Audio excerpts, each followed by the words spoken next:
Adımla sözde biten sonra sen aldın güle, sen ölmeden de kalbimde ben gitti. Ne kadar gözde cevabımızı dostlar. Eleye ki bu konser hem hemşeri yaddaşımızda ek olursun.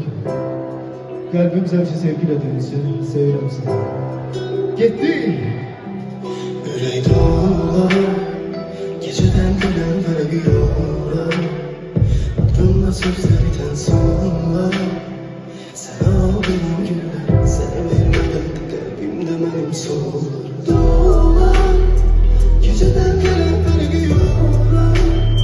Aklımda sözler biten sonra sen aldın güller, sen vermeden kalbimde benim solur. Dağlar, geceden gelen vergi yollar. Aklımda sözler biten sonra sen aldın güller, sen vermeden kalbimde benim solur.